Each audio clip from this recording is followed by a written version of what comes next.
zavatra nitranga manahirana amin'ny fitoram-panjakana misy ankehitriny ity dia demokrasia no namoizan'ny malagasy ny ainy hatramin'ny roa amby fitopolo nandalo tamin'ny 7 nefa le demokrasia tsy misy eto Madagasikara. Misy nasamihafa azy kely ary tamin'ity indray mandeha ity satria ny tanàna Antananarivo nanaiky nanokafana an'ilay vavahady hatramin'izay teo velany izay nanatona ny voninkazo. Aminay ny andron'ny 17 Mey 2017 dia voarakitra ao anatin'ny tantaran'ny firenentsika izany, tsy azo zonizaniza kosehany izany, tsy naiza na iza afaka hikosika an'izany. Izay dia manana devoir de mémoire eto amin'ity firenen'ity. Zahay vovona mpanohitra dia te hametraka fanoerana manana ny lanjany, manana maizy azy satria izay te hanarina ny ampitso n'ity Madagasikara ity. Ny andro androany dia ataonay ao anatin'ny famendrehana sy ny filaminana ary ao anatin'ny fitiavan-tanindrazana tanteraka mba ahafahantsika manorina manomboka izao ny ampitsotsika menakavy. Ny vovona mpanohitra tsy ho ela dia ametraka ny fanoerana eo amin'ny toerana maizy azy ka afaka tapabolana na ray volana raha ely indrindra dia miantso ny malagasy rehetra izay amin'ny famondronana n'izany herin'ny mpanohitra izany mba hanana ny anjaka toerany izany fanoerana izany ananganantsika ny ampitso. Ny zava-misy dia ny lalam-panorenana mihitsy no manahirana eto Madagasikara satria io ny voahitsakitsaka izany, io ny voahitsakitsaka ka tsy maintsy jerentsika ny fanorenana ifotony an'ity Madagasikara ity amin'ny alalan'izany lalam-panorenana izany. Ny androany hoy aho devoir de mémoire. Ny androany dia ampisehonay amin'ny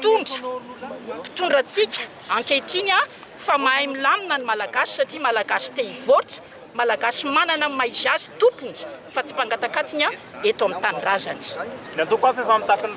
fanesorana amin'ny fitondrana, aiza hoe ny toeran'ny mpanohitra amin'izay? Mazava be,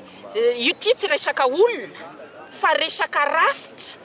Nenay ny problème anay dia le lalàna lalam-panorenana izany hoe le vato fehizorony le Repoblika Malagasy mihitsy. Io lalam-panorenana io nanaovan'le mpitondra ankehitriny fianianana izy tsy manaja an'io. Aminay foto-kevitra, fomba fijery, lalam-panorenana ny tsisy lalam-panorenana tokony faneken'ny malagasy. Oka tsy hodintsika fa ty lalam-panorenana ty ange tamin'ny tetezamita mbola unilatéral le no nampandaniana izy ity tsy neken'ny rehetra ary izay ny fototry ny olona eto. Izay tsy miresaka olona, ny fanoerana tia kajoro, ny fanoerana manana maizy azy tsy miady aman'olona fa miezaka manova ny rafitra miainga ty fotony izany hoe ny lalam-panorenana izany. Mais absolument, tout mouvement qui puisse montrer le mécontentement de la population, tout gouvernement du monde entier craint ça, et en particulier un gouvernement qui n'est pas légitime. On a vu ce qui s'est passé aux élections. Je pense que tout le monde est conscient que le président n'avait pas la majorité au premier tour, loin de là. Donc c'est ça un peu le problème. Firenena tsy miaditsika farak'izay mahatry indrindra eto ambony tany kolokolo mahatonga an'izay. Tsy ho raisitsika ray andro, tsy ho foanantsika ray andro, fa tsika rehetrarehetra amin'ny sehatra misy atsika mila tonga saina. Fa kosa ny lohany mila ohatra. Raha loha ny lohany tsisy ninona tenaina amin'ny vatany ray manontolo. Etsapita zany dia misy ny olona tsy tia kolikoly ary atopita misy ny olona tia kolikoly. Zay no everiko fa zava-dehibe raha fa mampitsaro an'izao 13 Mey zao tsika tsy resaka sosialy, tsy resaka kolotsaina, tsy resaka toe-karena fa resaka toe-tsaina, resaka fijoroana,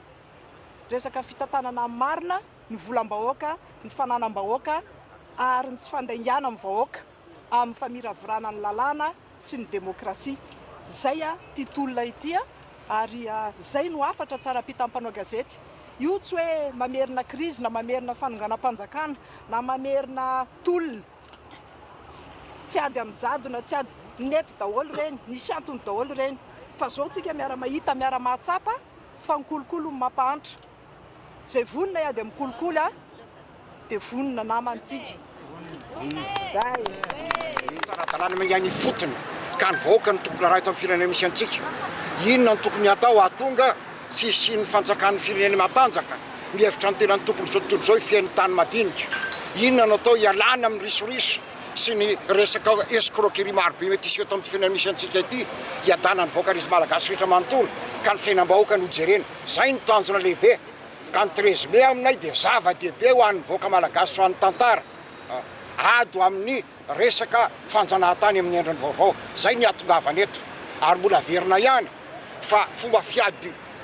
zao ataon'ny fanjakana zao fa fomba fiady tsy mendrika olona milahatra filaminana teany ny heviny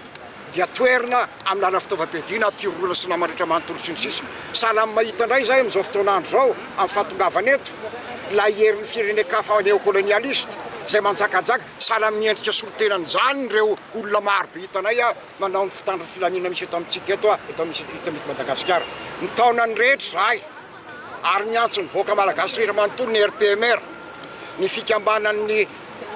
malagasy fitanindrazana lipivoarana tsy anaiky fa samy ampiseho ny heviny ary trotra hanohitra ny zava-misy eto amin'ny firenena tsy adotsona tsy eloka ny mampiseho an'izany na any an-trano na eny an-dalambe na amin'ny radio na amin'ny télé na iza na iza tsy eloka ny manao an'izany fa eloka ny ataon'ny fitondram-panjakana zay manao tery-vaimanta manakana ny zava-misy iarahan'ny voaka rehetra manontolo eto dia ataonay farany dia ty mirary soa ny voaka malagasy ka zao fahatserovana ny 13 mai zay anao tsy hijanona ho azy fa hiverina ao an-tsain'ny malagasy rehetra manontolo ny tolona natao ny arovana fiandrianam-pireneny ty Madagasikara misy antsika ty saotra betsaka tompoko ny 13 mai dia daty anankiray malaza amin'ny tolom-panafahana ny tiany lazaina dia ny hoe tsy nijanona tamin'ny 72 ihany ny vahoaka malagasy no nietsika fa nietsika izy tamin'ny 2020 nietsika izy tamin'ny 2021 nietsika izy tamin'ny 2020 dika zany dia tsy mbola vita le fahaleovan-tena zay nomena tamin'ny 1960 ary zay tsy neken'ny vahoaka tamin'ny 20 13 mai zay tsy neken'ny vahoaka tamin'ny 2020 zay tsy neken'ny vahoaka tamin'ny 2020 mbola tsy mety mahazo fahaleovan-tena fonitsika hatramin'izao ary mitohy le tolona tsy zavatra siklika io araka ny filazan'ny mpanao politika sasatsasany fa zavatra tolona mitohy ka tonga indray zao fotoana hidirana amin'ny tohy fanohizana ny tolona manohy tolona tamin'ny 2070 ary talohan'ny 2070 ary ny tiana olazaina hoe talohan'ny ro tolona nataon'ny 47 nitoizantsika amin'izao fotoana zao milaza moa ny filoham-pirenena hoe tsy mety tsony manonga-panjakana raha milafiny ny ara-dalàna tsy misy tsony ny ara-dalàna mandeha amin'ny lohan'ny eto Madagasikara efa mivoaka ny lalàna reo mpitondra fanjakana ireo raha dika amin'ny teny frantsay ny mivoaka lalàna dia hors la loi mpitondra fanjakana amin'izao fotoana zao ny hors la loi fa ny vahoaka ny tompon'ny lalàna marimarina koa mitompony ny ara-drariny légitimité ka miverina ty amin'ny vahoaka zay légitimité zay amin'izao fotoana zao